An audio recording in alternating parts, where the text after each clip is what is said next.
Hello everybody. We find ourselves in the outdoors today. Yeah, we thought it might be better to have this in the background than the white walls. Anyway. Just know that if I'm scratching, I am being sacrificed. Oh, to the mosquitoes. Most people listen to us on audio anyway. So it has. Yeah. So I'm being sacrificed for no. No, that's not true. Like, you're still there as my sidekick. So there you go. No, but I'm saying that Bravo. then if For they the only mosquitoes, listen, then why the? because some of them watch. Okay. Well, Anyway. for y'all watchers, There we go.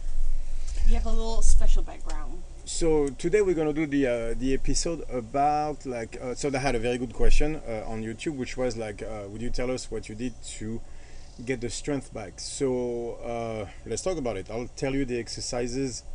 So I'll start with the exercises that I like to be strong, right?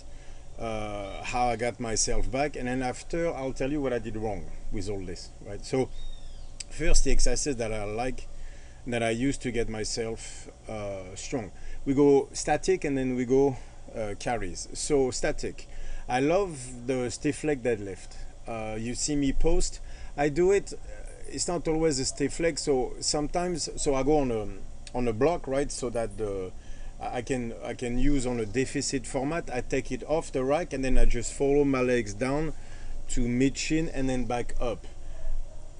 Depending on the days a bit, sometimes it's just a plain deadlift that I take down and up, and sometimes I turn it into a stiff leg. It depends a little bit on how everything feels posterior chain. It doesn't seem to matter that much, honestly. It only seems to matter that I take the weight down and back up. So why off the rack?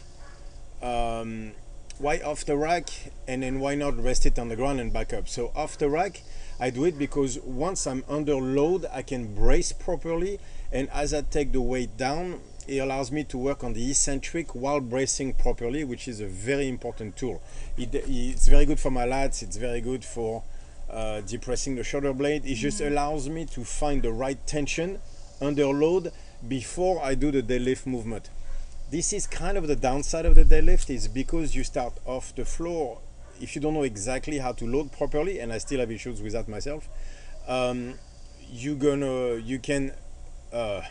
can mess up the sequence. You can hurt your back. There's a number of things that off the floor can be hard to do, right? So I like to take it off the rack because then I brace, I'm under load, and then I just follow the path that my body seems to like the most. On top of it, it gets my mind off of the perfect form thing, which is always a problem because then it starts to mess with my head. And I spend too much time thinking about technique instead of just pulling the weight. So what I like is off the rack, brace properly, take it down, take it up. Also, so the reason I do it on the blocks, because I don't want the plates to touch, is because that way allows me to be under tension the entire time, right? So there's never a deloading. I don't use, the box squat is great, for example, as a dynamic movement. I don't like it for the deadlift. So I just take it down and then back up, down, back up, down, back up. And this has been a very, very good exercise for me. It builds my back like no others. And there's always been a correlation between how strong I am on my stiff leg versus what I can pull off the floor. If I'm stronger on the stiff leg, I can put more weight off the floor without the downsides of off the floor. Yeah, so I don't handle as much weight, but that's okay because I'm going to deal with that on the farmer's carry. We're going to talk about that after. So from a structural perspective, it really allows me to build my back and really work on the form of a deadlift in a much, much safer way. And for example, like right now I can do 440 for 5 reps. I did 3 reps because I braced him properly, but I know I can do for 5. That I know I can pull in a high 5.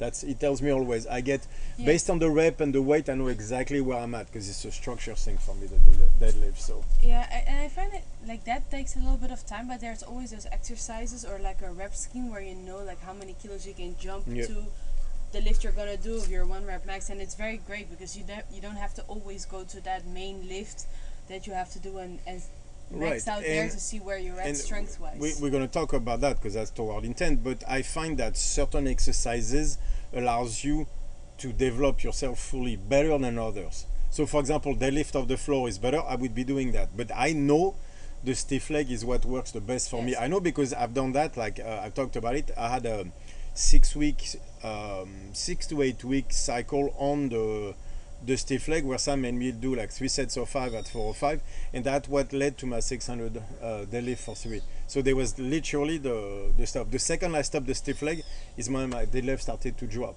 So deadlifting by itself for me is not enough. It does not make me strong. The stiff leg does. So guess what? I do the stiff leg. On that, and then I have a tendency to do a wide grip compared to my stiff leg, because on my stiff leg compared to my deadlift, because it allows to develop me the lats, and even my pecs blow up because of the stabilization of the bar by having a wider grip. So it's almost like not quite a bench press grip, but almost, and that really targets my back in a good way. Allows me to have a very good line. Everything is in line. I do 4 to 5 reps heavy. That's the range for me, and that makes me very strong always. Okay. So that's definitely one of your main ones. That's one of my main ones. Honestly, if you have a strong back and strong triceps, yes, you can do a lot. Yes, with those two. So strong back, strong triceps, strong grip. If you have those 3, there's very little you cannot do. Honestly, I really experienced that because of the squatting. I've been doing a lot of squatting the last. Squatting is great. No, but I mean, what I noticed, what limits me the most on the squat is the lack of strength I have in my upper back. Yeah. I'm like, it's great to have the big legs, but if your upper back is not strong, big legs is great for strength endurance, like for reps, for stuff like that, for conditioning. Legs are very useful, but at the end, back, because when I back, obviously I mean hips, so strong back, strong hips. Strong triceps, strong grip, you've covered 99.9% of things. I mean, outside of the very specific squat for reps and stuff like that. And if you have a strong lower back and a strong upper back, squat for reps will be easier anyway. So that's an exercise for static I like a lot. Another one would be a sandbag front squat, like heavy ones, like singles. Actually, I like to do singles or doubles on this. When it's really heavy, I can't front rack it because that's a problem of mine, so I zercher it very high on my chest. As long as I feel my upper back blowing up and my hips, then that's what I'm looking for. So the sandbag front squat is a bitch, and it's by far the best exercise for my hips. For my hips, I feel like this is what makes me the strongest. And the weight sitting on my chest murders my T-spine, which is very important. That upper back strength, I feel that exercise is great. By the way, on that, not being able to rack the massive amount of weight shows you exactly what my weakness is on the press. So to that racking strength, that upper back strength, I have the same problem on the bench. So to me, to be able to front rack a massive sandbag, squatted down, squatting up, is a test of upper back strength. Once ever you go zercher up, you can actually use a bit more weight. It becomes more of a test of your hips.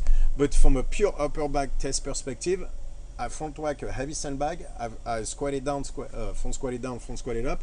That tells me exactly where my T-spine is. And this is, maybe I'll make a podcast on the subject, but you know, like the tendinitis of the bicep or the stuff like that, it always comes down to you are not depressing your shoulder blade. Everybody wants to retract, but they forget that they also have to depress their shoulder blade. Everybody shrugs, elevates, we talked, so it used to be basically shrugging and protracting.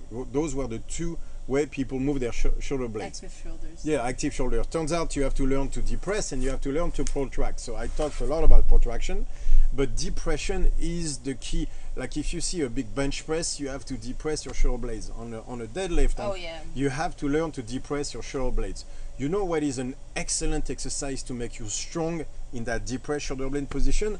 The front squat with the sandbag, right? And by the way, we're going to talk about that a lot, but being able to depress the shoulder blades and do that under massive weight is going to be one of the key of strength, as much as your lower back is, your mid back is, right? So that's why I like the front squat with the sandbag, and staying on the same thing on this one is going to be the clean and press with a front squat.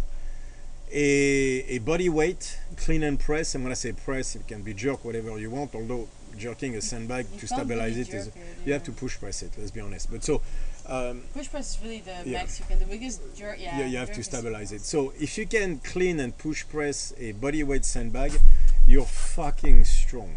That's just the end of things. Sorry, our dog escaped again. I thought, was it coming back?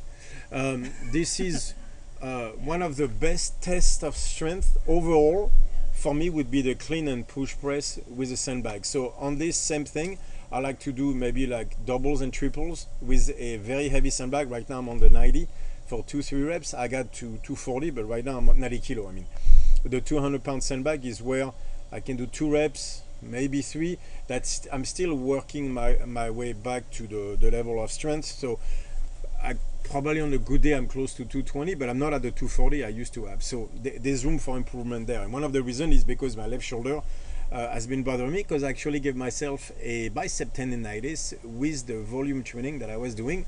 I will talk about that at the end of the video. Anyway, so my shoulder pressing is coming back. So that's an excellent exercise to build and also to test is the clean, because anything is weak anywhere, and honestly you'll know right away. Yeah, and with the sandbags I feel like you can actually push that that not PRing but like pushing to testing better, because like you can easily build up to a heavy clean and press every single week and not get taxed by it. I feel like on the sandbags it's weird. It's less taxing than the barbell. I can't really explain. For the barbell I feel maybe like it's because it's less weight technically, maybe it's that. Yeah, maybe it's because you can never press even close to your barbell presses on the sandbag. It's not even close to being the same thing. So I definitely. But those feel three, like, those three are my S tier. And then statically, there's a few. I'll add one too. The dumbbell press, right? So I have a monster dumbbell, strongman, and then that one. That's the one I took to 190 pounds max on my left arm, not my right arm, obviously. That one was also for me one of the top exercises there was, because oh my god, you gotta be strong everywhere to do that. To be able to stabilize 190 pounds overhead on, and it's like a fat grips, like the size of a Coke bottle, like that overall, like you're gonna have to have the obliques, the lats, the triceps, obviously, the hips, like, and just to shoulder the weight, put it on your shoulder, tighten everything, being able to push jerk it, like that represented. Left arm because you're left-handed. Yeah, I'm left-handed, that's why. I did 170 something on my right arm, but so not as strong as the left, which is normal, right? Yeah. But it's so heavy, right? The one arm dumbbell, like whenever you start to go in the like 120, 130 pound rep range, it starts to get really heavy on your structure. Like the exercise is you take a heavy dumbbell and just put it on your shoulder and open up with the arm, down and up. And that exercise alone will just, your whole structure will crumble. It's a really, really, really great exercise. And again, that exercise right here, the reason I like it is when you shoulder the monster dumbbell like that, you have to have your shoulder blades depressed. If you try to shrug, it falls forward. The only reason you're going to stack properly is with depressed shoulder blades. So excellent exercise. Not everybody has a monster dumbbell at the gym, unfortunately. It's not that expensive. I would tell you to buy one. Honestly, it's worth it. If you don't, the one-arm barbell press would be a good substitute, but not as good as the monster dumbbell. So if I have my top 4, like let's say my S tier, it will be that. It will be my stiff leg, it'll be my front squat with a sandbag, it'll be my clean and press with a sandbag, and build a monster dumbbell. Out of that, for static, out of that I think you'll do so much. Now below that, so below the S tier, let's go to the A tier. The stuff I really like to add is I like to add the dumbbell presses, the flat dumbbell presses at the gym. I feel that to me right now feels great because I can engage my upper back properly. I'm working the triceps on that way more than on a barbell where the technique comes into play. I love the flat dumbbell presses.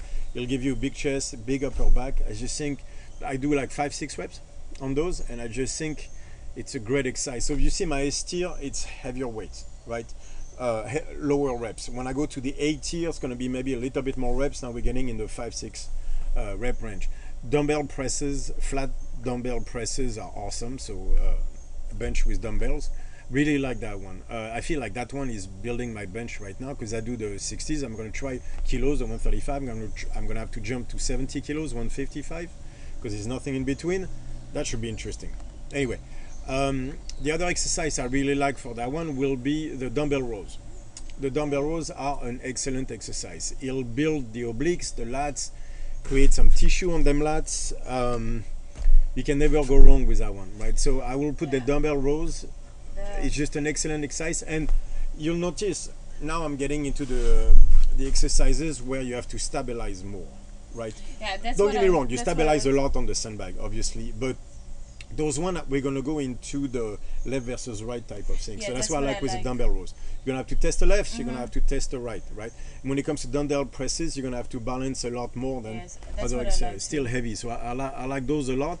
And I won't lie, the one leg press is great. I don't know if I'm gonna put it on the A tier, but it's really good.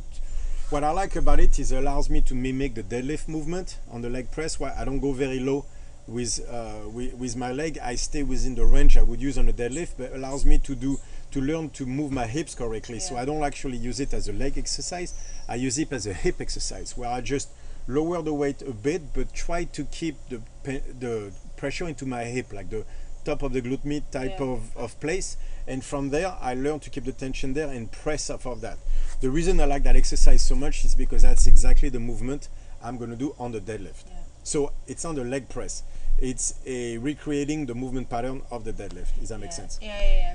And I lean forward on my deadlift naturally, so it's exactly the movement of the leg press that I'm doing. So I don't go very low.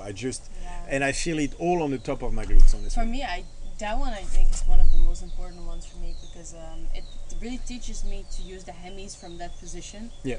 And use the hips correctly and everything. Even though I sit more in my deadlift than you, I don't hang over it as much, but I really need those hemis and glutes to go into the bar, and I feel like the one leg press is the best for that one.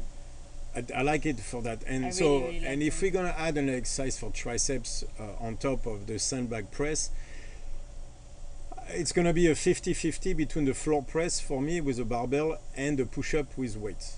I did, what is that, 3 reps with you on my back? So with 70 kilos on my back, 155. That was before we cut, so... Yeah, exactly. I do it a little with heavy. the diamond shape for the hands, which allows the elbows to come outside. So it's really like a GM press in a way that I do with Janine on my back, high on my back, not low on my back. Don't cheat. She has to sit on my shoulder blades because if it's below, you can put more weight, but that's not the point. Anyway, so she sits on my shoulder blades, and I can doing a diamond, open up a bit, probably my hands below my shoulders, and that actually helps target the pecs and the triceps really well. Yeah. So I would think it's to build strength.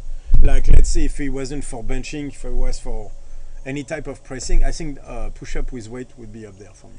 Would be one of my top exercises. Push-up Virginia. Yeah. And so that's for my statics. And I'm not kidding. This is what I do. That's it. Yeah. Like we're gonna talk about this, but the assistance work, I don't want to talk about it because I want to explain that at the end, because that was one of the mistakes I made. So right now I kicked it out completely. I still do as a warm-up, but as it comes down to work, this is what I do. Those are the exercises I listed. It's pretty much that. Overhead yoke carry, row Right, but pulls. that we're gonna get into the Oh, carry. okay. So that's my static, right? Right. Now My we're gonna bad. get To into the carries. the carries. The carries, farmers walk carry. Do it all the time. Yeah. It's just, you can't go wrong with this one. You cannot. It works your grip, it works your lats, your upper back. It's a deadlift off the ground. There's nothing better than farmers walk. So just great. but There's when we nothing say like that, it, no, yeah. farmers walk is not going for a mile around the gym or 400 meters. No, farmers carry is how much weight can you carry for 100 feet. That's it. Anything past 100 feet, it becomes a grip exercise. It's not what we're talking about here. What we're talking about here is getting massively strong. I need to really challenge your structure, right? Yeah. Your upper back, your lats, your grip, but like towards strength. Plus you For need to that, stabilize the weight. yeah, pick it off, stabilize it, work with it. 100 max weight for 100 feet, 1 set, maybe 2, not 5 sets of 100 meters. That is not, you're working your grip, which is great. Don't get me wrong, but that's not the farmer's walk I'm talking about we here. can even argue, like, can you train grip with lightweight for distance, or is grip Yeah. better trained with heavy weight for sure? No, grip is better with volume, for example. Like Okay. it's been because the hands just don't recover. Like it's better with volume. But so you see, like someone with very strong grip is a plumber. He does Right. his shit all day. So grip is very specific, right? And we can do a podcast on grip one day. A lot of it is a lot of isometric. You have to work actually. So under isometric, but even the best grip guy, they also do strength exercises for that. For the farmers, I want max weight for 100 feet. That's it. There's just no going on that one. No, not 5 sets of 100 meters, 200 meters, or whatever. Like, no. Short and heavy. On that subject, rope pull is the same. One of the exercises that I do all the time, I never stop.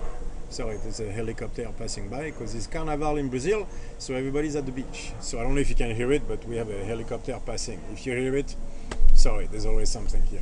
At least it's not the dogs. Anyway. Hey, listen. The farmer's walk is one of the... So, farmer's walk, sorry, rope pulls. Rope pulls, do it every week. I don't care. Do it. Like, look, right now we don't have the perfect space to do it, so I use a tire on a fucked up surface of... you know, like the wavy stuff? The tire gets cut all the way. It's not really gravel, right? It's not gravel. It's hard stuff, but it's in that wavy thing where the tire is always gripping on it. You've seen it on the video. It's a horrible surface to do rope pull on, and it's uphill. And guess what? I still do them every week. Wow. It's so good for your grip and lats. It's just hard to explain. I actually kind of like to do it up the hill because it actually I feel like it helps with the delts a lot and a lot of lats. Well, it kills your momentum completely. Yeah. So you're gonna have to you can't use momentum anymore. So you have to stabilize a lot more. Like the grip is being taxed way more on the shoulders as much. It's one of those movements. I mean, like yes, do them no matter what. And then the last one is, I mean, there's more, but like the overhead yoke carry. By the way, farmers, if you can't carry, farmer holds can be a good substitute. Not as good, but they still work well. But it's not 5 minutes, it's 45 seconds. Max weight for 45 seconds, max 60 seconds. Why? Because otherwise you're working something else. Can you get strong by doing 5 minutes holds? You'll get strong, but not the type of strongs we're talking here. Look, you want to be big and strong, you need weights. So put some weight on the thing, and if you hold it for max weight for 45 seconds. Yeah. That's all. It's just, by the way, no, not 5 sets, 1 set. Stop with the volume stuff. We're going to talk about that. What I need is intensity. So put some real weight on it, grab the living shit out of those handles, and hold it for 45 seconds. Right, so it's going to be something on the overhead yoke carry, which is still one of my top 3 carries. Top 4 is the overhead yoke. Yeah, and it's talking about depressing the shoulder blades, right, by the way. That's exactly what it teaches you to do. It teaches you to stabilize while depressing your shoulder blades. You can never get strong enough at depress shoulder blades stabilizing stuff. It's your best insurance for your shoulders. Learn to depress your shoulder blades under weight, so that's your overhead yoke carry. And rope pulls, there's your insurance for your shoulder. Yeah. Like you will diminish the amount of issues of shoulder with your clients or yourself tremendously if you just do that and the sandbags, and then you're fine. And the dumbbell press, and that's why I keep talking about those CSUs too. It's like, if you want to be big and strong, you're gonna have to be able to train heavy enough, intensely enough, often enough. Getting hurt gets in the way. So on top of the exercises that I want to choose that make me strong, they also have to allow me to build my structure so I can get hurt less, not more. That's the problem with Olympic weightlifting. You're very susceptible to injury because of the skill involved. An overhead yoke carry is very low waist. That's why I like the waist. It builds a structure in a safe way, right? Safer way anyway. So again, if you can't do the carries, then the holds can be good as well. Right, but then same thing. Put some weight. Let's see how long you can last. Max weight 30 seconds. No, not 5 minutes. If you can shrug, by the way, with the yoke, it's not heavy enough. Yeah, it's not heavy enough, right? And then if you're gonna go like really top 4 carries, then the last one is obviously the sandbag carry. Yeah, there's nothing really like it. Just having to pick up a really heavy sandbag off the floor and lapping it. There's an exercise on itself that I think every single wrestler should do. Like, it makes you strong in ways that not even the deadlift can duplicate. Like, just grab a big ass sandbag and lap it. There's a lot of posterior chain in that movement, and then you have to carry it. So I haven't done the combo sandbag squats into carries and in a while, right? And I need to rebuild all that because I took the 120 and I could squat it, no issue. I started carrying it, and within 4 meters, so not even 20 feet, I had to stop because my hammies went, nope, no, you're not.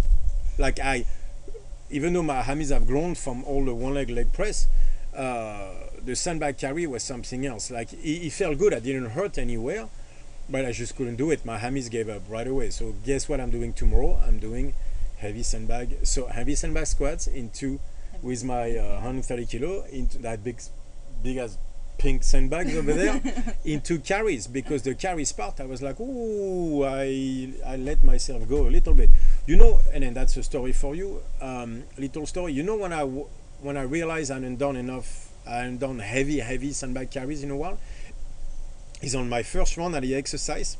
I take 3 steps and I thought I shot myself. I kid you not. I took 3 steps and I was like, oh, accident. So I dropped the sandbag and Janine was like, you okay? I'm like, I'm fine. I ran in the shower and I was like, oh my God, I think I shit myself. I didn't. But honestly, it felt like it. I won't lie. And so I was like, oh, my abs are not strong enough to handle my sphincter anymore, apparently. So I think I need to go back to heavy sandbag carries. I thought I had an accident. I swear. I was like, oh, it's hard right now, so no underwear. So that would have been bad. I'm not doing that laundry, dude. Yeah, exactly. Like I would have scrubbed myself. I would have to scrub myself. But the way it felt, out of my fucking like I start carrying the bag and I literally felt my sphincter opening, and I was like, right. That did not feel right, and I was like, "Oh, come on!" Because I done like 100 kilos sandbag carries, like 220, but I hadn't done like the 285 in a long time, and apparently my low abs told me that. And so turned out I didn't. So don't say I cheated myself. I didn't. Just for a second there, I thought maybe there was a possibility there. Uncertainty there for a second. No, I wasn't sure. But turned out I didn't. So everything was fine. So I came back, I did the second set, right? 2 minutes later, after I went in the shower, and my hammies said no. So my abs were okay, but my hammies were like, no, you don't. Like, no fucking way. So there you go. So those are my top 4 when it comes to carries. All right, so now that I share these truths with you, personal details with you, I can, let's go into more personal details. So what happened? Right? Why did I fall off the bandwagon on strength? There's different reasons for that. One of them is, so like when I went on the road for the seminars and everything, it was great. But I used to blast myself every Saturday, like for 5 years, my session was Saturday. So, like, and then I killed myself, and then, so I went like that. But Saturday was the seminar and stuff like that. And at first, my life has changed so much, and I'm traveling and everything, and you go like, oh yeah, next week or this or that, and then you go to the gym, maybe they have your equipment, maybe they don't. Many times they didn't have yoga, so I start to go more toward like gym stuff during the week, because I'm on the road, and then the Airbnbs, and then the gym, you have to find one. Most of the time it's global gym. Yeah. So once in a while I find a strongman gym, but not always. Saturday is the seminar. Sometimes I train with people, sometimes I don't. And even if I try, it's mostly conditioning. Before, at the end of the day, I stopped putting really heavy weights on my back. That's all. Like, not, they were heavy, but they were not heavy for me. Like, we're talking, like, I stopped pushing the intensity on weights at 90%. Plus 90+%. And I was still strong, so I could still do 800-pound yoke carry at any day. So I was like, oh, I'm fine. Well, but that's 800, that might be heavy for others, but it wasn't for me. 900 was heavy for me, and then I stopped that. So before you know it, I can still do 800, but 800 feels heavy, but I can still do it. And before you know it, you start dropping. You barely realize it. So you train a little bit for 2 weeks, you get a little bit of neural output, but then you stop, back and forth. And with all the experimentation also I was doing with the Strongfit stuff, I start to have more volume training, more global gym, less strongman, stuff like that. And the fact is, global gym is a lot easier. Volume is awesome. Volume is great because you feel a pump, and it's a lot less hard than intensity. It's a lot more clean. Yeah, it's very clean. Air conditioning. Air conditioning, and you have the dumbbells and the barbells, and then you have the machines, and you can put pretty. weight. Everything is. It doesn't hurt nearly as much as strongman. It's not a sandbag. And also, again, I wanted to experiment with certain things, and it was a lot easier in that aspect. Even though I would stay, like 3 weeks in a place that had equipment. 3 weeks is not enough. The pursuit of strength, there is a consistency of intensity toward really heavy weight that sometimes feel are going to break you for 6 months, 8 months, a year straight. That's when you start that train going. This is when you'll get strong. And so Jenna has been training seriously for powerlifting for 2 years now, since Rio. Since we moved to Brazil, really. Yeah, since we moved to Brazil, really, so 2.5 years. And I started training seriously then. But I went with volume. Why? And that's really what screwed me up the most is I wanted to see my abs. I was like, yeah, at some point I was 240, but always chubby. And I was like, yeah, but I see all those guys, they have abs. And the fact is I wasn't born like that. I wasn't built like that. No, but like, let's be honest, a lot of people that are that big with abs. I mean, some people have genetics for it, but some people also just use fucking drugs. Like, yeah, that's whatever. also... yeah, whatever. Anyway, at the end, what caught me in a way was like, I would like to look better. And so the problem is the intent started to go toward that, and he met the idea of volume that was in a way far less demanding on my day-to-day than strength intensity like this. And by doing this and going back to being strong, I remember why I stopped in the first place, because it's so fucking demanding. It's like I have a hard session like yesterday, man, like I'm zoned all day, so I still have to work, but and personally, it's a lot harder. I gotta tell you. I think you look so good at the way you look now. I like it when you're I don't God, really right? give a. I don't think the perfect abs are. I don't really good, because like I don't have those. I really don't. I think you look great like this. I prefer. I mean, I'm not fat, but I'm not. But that weight fits me better for strength and everything. And because I had the support of Janine, not having to worry about, but by the way, I'm single at the time. So I'm like, well, do I need to look a certain way? Turns out, by the way, no. Everybody I talk to thinks I look much better being bigger. Anyway, because that's my build. I'm built like all the men in my family. We don't have legs, but we have a barrel chest and a big back. Well, there you go. You'll notice all strong men are built like that, which I find hilarious. We all build the same. Anyway, that's for another podcast. I like the whole like bear look, you know, yeah, like the messy beard and everything. Good. It's great like that. So that because he meant also I had to eat enough, and then we'll make. I'm still on the protocol, by the way, guys. Nothing has changed, but I had a tendency to keep myself under 105 kilos so that I could stay. My waist could be smaller, but the problem is even when my waist is smaller, when I'm smaller, I still don't look like those guys, because I never will look like those guys, especially without drugs. Maybe if I abused all that shit, I could look a bit more like a bodybuilder, but the fact is I'm not built like that. I'm built like a gorilla. I always was a gorilla, always will be a gorilla. Yes. And so like right now I'm more like 245, and that fits me a lot better to be strong. There's an intent towards strength. That's what I'm trying to explain. Strength is a cruel mistress. If you want to be strong, you're gonna have to focus on that. So that means, no, 5x5 for most people has way too much volume. I can't handle that volume. And because you're not putting enough intensity into it. Yes, some people can get very strong like that. But look at Ed Cohen, look at all those guys. Whenever he got heavy, it was one set max intensity. This is what I advise you to do, is to work your way up with very little warm-up. So instead of doing sets of 10 reps on the warm-up, you do sets of 2 reps.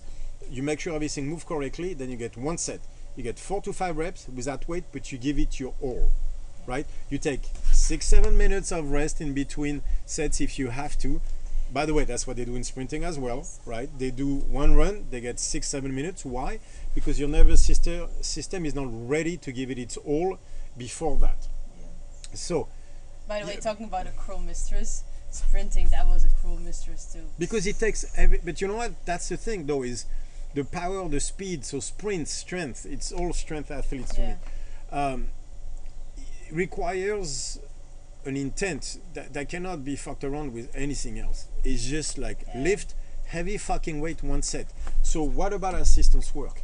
So I still use the hundreds as a way to make sure I move correctly on my off days. In a way, like today, for example, Monday, Tuesday is very heavy. So today I don't do much. So I went to the gym and I did hundreds. I did the hundreds in a different thing to make sure my shoulder moved correctly. I did my one leg press, not too heavy, stuff like that, mostly to ensure that I move correctly. But mentally, that's a 5 when I go there. Like I put no importance in those things. The only thing that matters is when I lift, I give my maximum intent to that. So assistance work, I don't do any. I in a way, in that sense, right? Is I use certain exercises mostly as a warm up or to make sure the movement patterns are okay.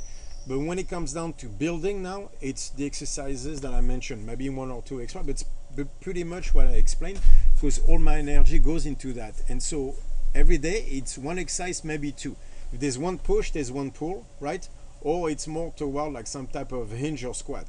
But there's going to be one exercise of each, not two, just one for one set. And the max set that I do per day is 2 sets. So it's going to be one set of the farmer's carry, or one set of the overhead you carry, max weight. I work my way there, but basically it's as much weight as I can do on one.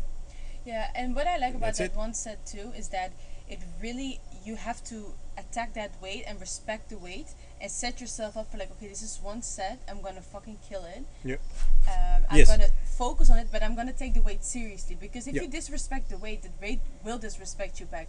And this is your only set of the day, and that actually, I feel like over time really allows you to not get in that freeze mode, because it forces you to fight.